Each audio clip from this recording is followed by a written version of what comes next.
Fuel your hustle with protein-packed, flavor-stacked Roller Bites. These compact handheld snacks deliver bold taste and real protein, so you can stay full, focused, and moving. No mess, no slowdown. Big flavor, clean fuel, and the kind of bite that just works. From long days to late nights, Roller Bites are ready when you need them in flavors like Tequila Lime, Monterey Jack, and Buffalo Ranch. Grab them in your nearest convenience store or catch them on tour. Visit rollerbites.com for dates, locations, and more.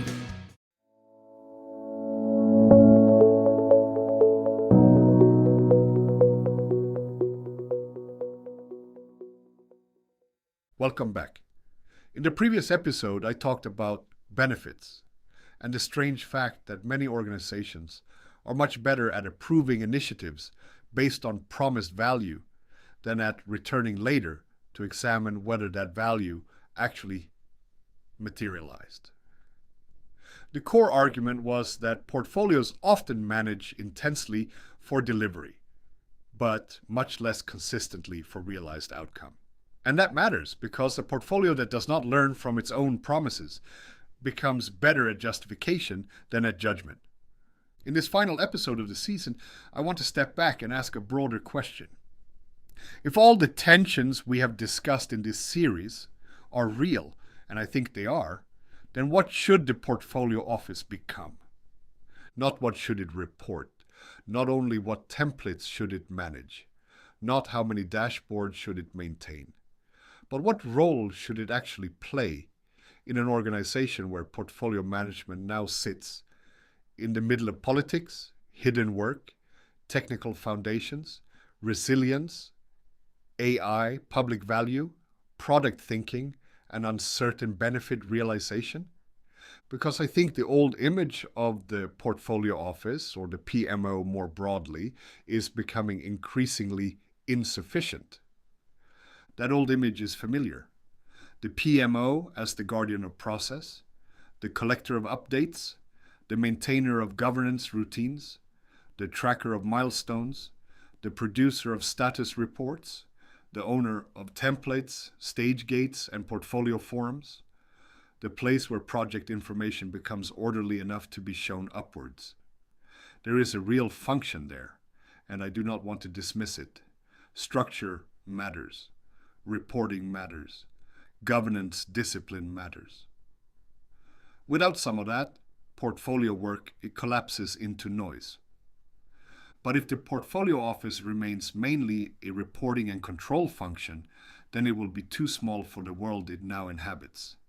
Because think about what the portfolio is actually dealing with now. It is not simply balancing projects. It is navigating competing forms of value. It is trying to represent demand honestly in the presence of shadow work. It is being asked to compare visible initiatives with foundational investments, innovation with resilience, projects with products, public value with efficiency logic, experimentation with governance, promised benefits with uncertain outcomes. It is operating in environments where strategy is sometimes rhetorical, prioritization can create false confidence, and the most important constraints are often representational rather than purely financial. That means the portfolio office cannot remain merely administrative if it is to be genuinely useful. It has to become something more like a strategic sense-making capability. That phrase may sound a little abstract, so let me slow it down. By strategic sense-making, I mean the ability to help the organization understand what it is actually committing to, what kinds of value it is privileging, what kinds of work it is repeatedly underrepresenting, where its governance language is becoming misleading, and how its portfolio choices are shaping future capacity, risk, and institutional direction. That is a much more demanding role than maintaining status discipline. It is also, I think, much closer to what many organizations now need. Let us start with a basic question. What does the portfolio office see that others do not see as clearly? In principle, it should have one of the broadest views in the organization. It sees competing initiatives. It sees the flow of proposals. It sees recurring justifications. It sees where capacity pressure keeps emerging. It sees which projects are repeatedly delayed. It sees what kinds of work struggle to gain traction. It sees where strategy language becomes inflated. It sees which benefits are promised most often.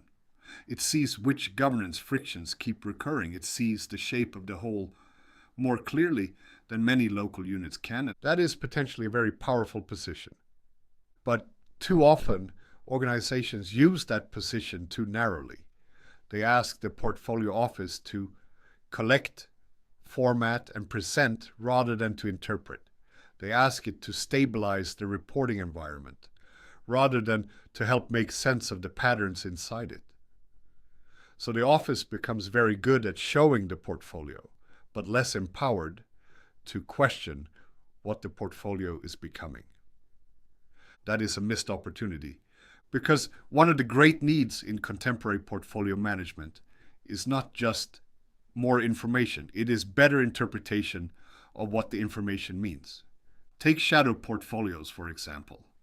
A mature portfolio office should not only know what the official initiatives are, it should be able to detect when the organization's lived capacity is being shaped by a large body of urgent, reactive, semi-visible work outside the formal portfolio frame.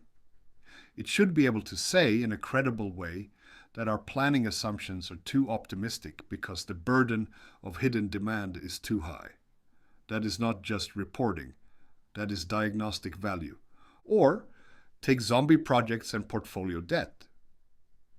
A useful portfolio office should not only track whether an initiative is red or amber, it should be able to recognize when continuation is being maintained, mainly through inertia, sunk cost, or political awkwardness, rather than through a strong renewed case. Again, that requires more than process administration. It requires judgment, pattern recognition, and enough credibility to surface uncomfortable truths. Or take foundational investment. If architecture, identity, integration, data foundations, or resilience work keep losing against visible initiatives, a serious portfolio office should be able to identify that as a structural pattern rather than as a series of isolated disappointments. It should be able to say that the portfolio is systematically rewarding visibility over enablement, and that this is likely to damage future delivery capability. That is not a small administrative insight, it is a strategic one. And the same applies to benefits. If promised value is repeatedly strong at approval and weakly followed after delivery, the portfolio office should not just note that the project is complete. It should help the organization see that its investment logic is becoming decoupled from realized learning. That is a high-value institutional function. So the future portfolio office, in my view, has to become more analytically serious and more interpretive at the same time.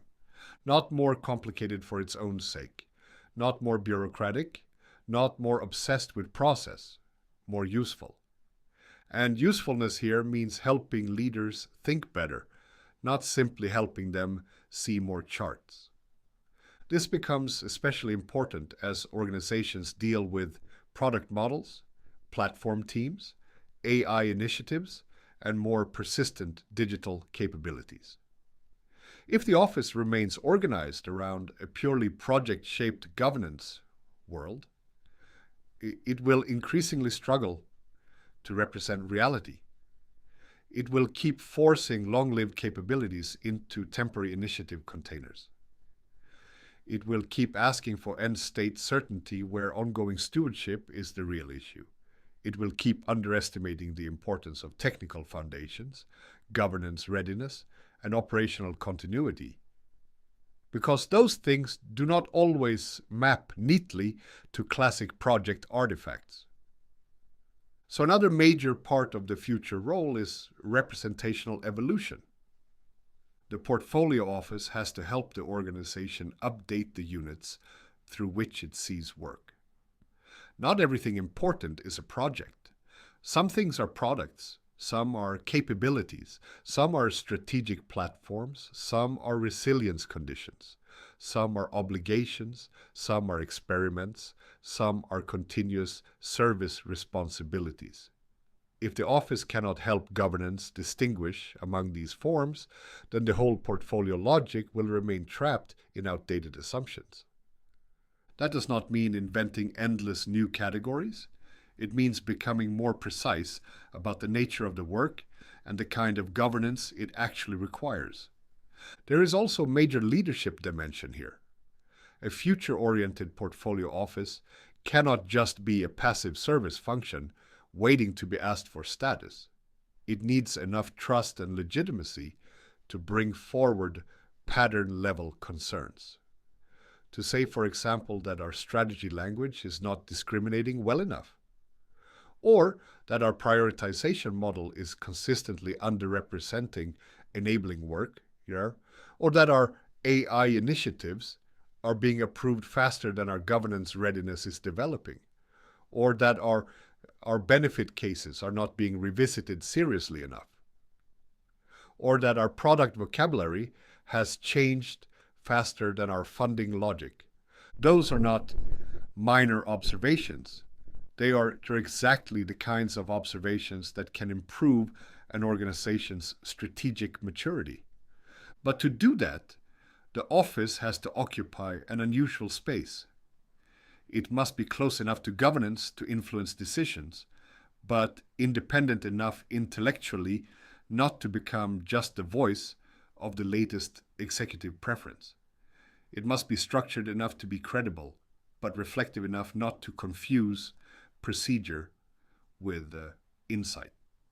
It must be able to speak both the language of senior management and the language of delivery reality. It must understand finance, strategy, risk, technical conditions, and organizational behavior well enough to connect them without flattening them into one superficial narrative. That is a demanding profile, but I think it is increasingly the right one. This also changes what skills matter inside the office.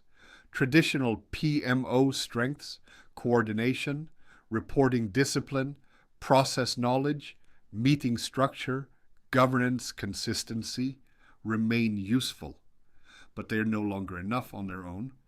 The future portfolio office also needs people who can interpret patterns, question assumptions, understand digital capability, grasp strategic trade-offs, and talk credibly about architecture, value, benefits, risk, and organizational dynamics. In other words, it needs a richer mix of analytical, facilitative, and strategic skill. And that brings us to AI, because it would be strange to end this season without addressing how AI might affect the portfolio office itself. There is a lot of current excitement about AI in project and portfolio work. AI can summarize status, detect patterns, draft reports, support scenario analysis, identify dependency clusters, help with forecasting, assist in document review, suggest portfolio views, potentially even surface anomalies or risks in large reporting environments. Some of this is genuinely promising. A lot of portfolio work is information heavy, repetitive, and pattern-oriented. So yes, AI may become quite useful in parts of the PMO and portfolio domain. But I think we should be careful not to misunderstand what that means. AI may reduce some of the office's reporting burden. It may make synthesis faster. It may help generate summaries and identify trends that would otherwise take longer to compile manually. It may improve information handling, but that does not remove the need for portfolio judgment. In fact, it may increase the importance of judgment, because once information becomes easier to produce, interpretation becomes even more central. If AI can generate 10 elegant portfolio summaries in seconds, the real question is no longer who can make a report. It is who can decide what matters, what is being obscured, what the organization is not seeing, and what kind of action is actually wise. In that world, the portfolio office should not define itself by document production. It should define itself by decision support, interpretive depth, and institutional learning. So in a strange way, AI may push the portfolio office further toward the strategic role I am describing, not away from it. It may automate some of the mechanics while increasing the relative importance of sense-making. There is another future pressure here too, and that is uncertainty. The environments many organizations operate in now are less stable than the governance structures they inherited. Technology shifts faster. Security threats evolve. Regulatory expectations change. Public expectations change. Product models and service models continue to evolve. Data and AI introduce new forms of ambiguity. Long-range planning remains necessary, but it is less comfortable than it once pretended to be. That means the future portfolio office must also become better at working with uncertainty without either exaggerating certainty or surrendering to vagueness. This is a crucial balance. A weak portfolio office under uncertainty becomes overly procedural. It retreats into templates because the environment is difficult. Another weak portfolio office becomes vague and reactive. It stops providing structure because everything feels fluid. Neither response is good enough. A stronger one does something harder. It provides enough structure to support choice while remaining honest about ambiguity. It helps leaders compare, interpret, and learn without pretending that the future can be made tidy by scoring models alone. It does not panic when certainty is unavailable. It helps govern through that condition. That, I think, is one of the most mature things a portfolio office can do. There is also a public sector angle to this future. In public institutions, the portfolio office may need to become especially capable of handling multiple forms of value at once. Efficiency, yes, but also accessibility, continuity, fairness, compliance, resilience, trust, and mission contribution. If the office remains too narrowly shaped by private sector investment language, it may misread the organization it serves. So part of the future role is value translation, helping leaders compare initiatives across different legitimate value forms without collapsing everything into one simplistic metric. And that brings us back to the heart of the matter. What should the future portfolio office be for? My answer is this. It should help the organization see itself more clearly when making collective commitments under constraint. That includes reporting, of course, but it goes beyond reporting. It includes helping the organization understand where its portfolio language is becoming misleading, where its official view is diverging from lived capacity, where it is overpromising value, where it is underfunding foundations, where it is confusing symbolic modernity with real readiness, where it is carrying too much portfolio debt, where its governance objects no longer match the real structure of its digital work, and where its future capacity is being shaped by choices that on the surface may look reasonable one by one. That is a serious institutional role. And if the portfolio office can do that well, it becomes much more than an administrative layer. It becomes a place where the organization's strategic self-awareness is partly held. Now, that may sound ambitious, and it is. Not every PMO or portfolio office is currently positioned for that. Some are under-resourced, some are deeply procedural by design, some are treated mainly as coordination utilities, some are so tied to executive reporting that they have little room for independent interpretation. Some lack the technical and strategic range required. All of that is real. But even then, the direction matters. The future portfolio office does not need to become grandiose. It needs to become more honest, more interpretive, more plural in its understanding of value, and more capable of surfacing patterns that matter before they become failures. That is not about adding bureaucracy. It is about making governance worth more. So let me close with the core argument. The portfolio office of the future cannot remain merely a reporting and control function if it is to serve organizations facing complex digital, strategic, and institutional pressures. It needs to become a stronger capability for interpretation, diagnosis, value translation, and decision support. It must help leaders see not only the status of the portfolio, but the shape of the portfolio, what it privileges, what it misses, what it is slowly becoming, and what that means for future capacity and responsibility.